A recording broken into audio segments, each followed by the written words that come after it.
Hello everyone, welcome to Conversations with Arundhati. I am Arundhati Ashok. Hope everyone is having a good day so far. So today I'm going to talk to you about a little mindset shift to help you with getting motivation to eat healthy and to exercise. Because many of us focus on responsibilities, right? We focus on work, family, pleasure, distraction, but we don't really put the same importance for our health because we think we will find the time when everything is okay, when all the tasks are done, when all the responsibilities have been met, when the kids grow up, when we get that promotion, after I pay off my mortgage, whatever that may be. We use excuses to take away our focus from our health, right? We keep putting it off. And many of the time, a lot of the people tell me is, how am I to find that motivation, right? Does that sound familiar? That's something that I hear all the time. I think the root cause is none of us, myself included, I think we have not been given that proper awareness and education when we were small in school and also in uni, that how important it is to look after your wellness on a daily basis. What we thought is, okay, you gain some weight, you run on the treadmill, lose that weight and you let it go. We don't know that you need to look into your wellness on the regular, on the daily basis. But now what we're going to talk about is what we can do now, right? We're adults, we're going to take control, we are going to do what we can. Because what we are doing is, most of the time we're distracting ourselves from whatever it is in front of us. So our family is there, our work is there, so we are giving our attention to that. But what we are forgetting is there's someone inside, there is this body, there is this mind, but we don't look into all that, right? So on a side note, when you do journaling on the regular, you are able to very quickly connect back with yourself, to remind yourself that, to make better choices. It even reminds, you become very conscious that, your body will signal and you will respond when you need a stretching or when you need to deep breathe. Journaling really, really helps, but I'm not going to talk about journaling today because we're talking about how to get there, right? How to create that habit, how to get that motivation. So when we keep avoiding, our wellness, eventually what's going to happen is it's going to be so hard to go back to being healthy, or go back to, I can't say go back to, I can maybe say it becomes really hard to, figure out how to get healthy. Because even when I say to some people, okay, all you have to do is get up 5 minutes early, it seems so simple. But because we have created all these distractions and no routine in life, that small thing becomes extremely inconvenient, super inconvenient. Even something as small as drinking water maybe every hour or a few sips, something that small becomes inconvenient because we have not included these in our life on the regular. So what happens later is, eventually, as we know, all this damage catches up, right? And it forms of various health issues, some of it physical, some of it mental. And what happens at the end is it puts a strain on our family. At the end it takes, a hit on our responsibilities and on our work. And in some cases it even ends careers, ends work, right? Ends your job opportunities. Because we keep forgetting to look at our life in a holistic manner, to take time for ourselves. Because many think, okay, this point in my life I need to be working and save money. This point in my life, family is very important. This time in my life I need to be, enjoying life, distracting myself. I only live once. I'm sure you've heard all these things. The problem is none of this, but the problem is if you put too much effort without having a holistic approach, that's when things, just collapse. Because, for example, if you say you put a lot of effort, fully focused on a certain relationship, for example, and that relationship becomes, it breaks, or some problem arises in that relationship, what happens? We lose ourselves. We think we don't, we feel like the whole identity collapses, right? Because you don't know who you are, because that you were holding on, your entire life depended on that. Similarly, it's with the same with career. Say, sometimes you don't get a promotion, or you lose a client, or something big happens, you think your entire world ends because you have put all your life, all your time and energy onto work.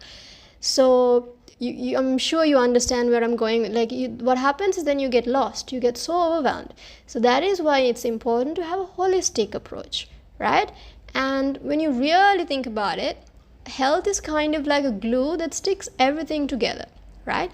Because if you think about it, like, if you don't look after yourself, your body and your mind, eventually you are going to be how should I say it? You're not probably going to be the greatest person to be around, right? Because you might be grumpy all the time. You might get irritated for the slightest thing, right? And even at work, like, initially you're going to look really great. You're going super early, you don't take breaks, you don't stretch, you don't eat, you work overtime, right? So you're going to look super great in the, among your peers and in front of your boss. But eventually what's going to happen is some injury. It can be something small as a back pain or wrist pain, or it can be like something much worse like pressure or heart issue, and some disease strikes. Then you're going to be replaced so fast, right? All you're going to be left with is that injury or that bad health situation, and you don't have a job, right? And I'm sure that's not a really desired place to be, right? So health should always be a very big component in like your life. So imagine, for how to illustrate, in my blog post there is an image, right? There are two images. One is there's a block and then a person is standing, so that's you, and the bottom is being supported by one block. That block is work, and if the work falls, what happens? The person falls. So that's what I was trying to explain. That's one dimensional. But if you are living a full holistic way, handling it in a multi-dimensional way, then that person, the second image is that person is standing and it's been supported by few blocks. One is relationships, one is health, one is work, maybe hobbies, whatever that may be. So even if, say, work collapses, that person's not going to have a mental breakdown, or it's not going to be the end of the world, because it has other blocks holding on to the life, supporting you, right? So, because, for example, let's face it, in general, there are seasons that, it's going to be amazing in relationships. And then there are seasons where it's not that great, right? And similarly at work, there are seasons where everything goes smooth and you're like really happy. And then there are seasons that it's so not great. So the only thing that we can positively control and, positively influence is your health. And that is a key part that will help you in having a better life, right? A balanced life. So next time you feel like you hear yourself, oh, I don't have any time, I have way too many responsibilities, I've got to pick up this, I have so many errands to run, whatever that may be, right?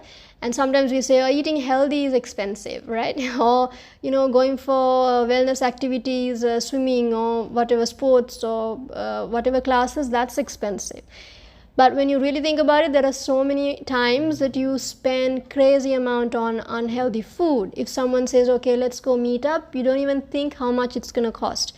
But if it is going to be for a swimming class or whatever that may be, you think twice, thrice, you might not even go.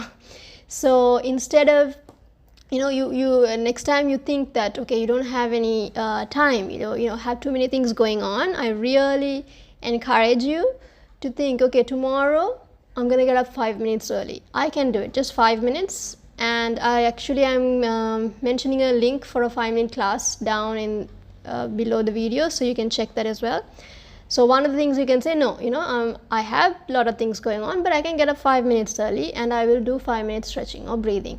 Or you can say, I'm going to take 30 minutes this weekend and do some grocery shopping and do meal prep for the week. Or you can say, this entire week I'm going to commit and I'm going to sleep 8 hours, going to go to sleep early, put the phone away and just jump into bed. Or you can say, I'm going to invest in activities for my health than buying unwanted food and unwanted clothing, right? Or I'm going to take a break. I'm actually going to go have my meal during the lunchtime, right? Or do some stretches. So, because remember, the quality of your life really depends a great deal on your health. Even though, on the outside, it might not even show that, over the years you are able to kind of ignore your health. You can keep putting it on pause and it may look like you're putting it on pause. But eventually, trust me, your body and your mind, not only body, right, it fights back. It's going to want that attention. And if you have not been investing in your health for a long time, the damage is similarly going to be really, really scary. And I'm sure you understand, we're all adults. So I hope you use this as a motivation to work on some sort of wellness plan, right? We are coming towards the end of the year. So don't wait for January, just start tomorrow. Just like I said, 5 minutes tomorrow morning, get up, do it. Because there's only a certain limit where we can influence on our relationships and our jobs, whatever happens in life. Something that we can take control is our wellness, the steps that we put for our wellness, right? So I hope this really motivates you to get going, and I will speak to you next week. Bye for now.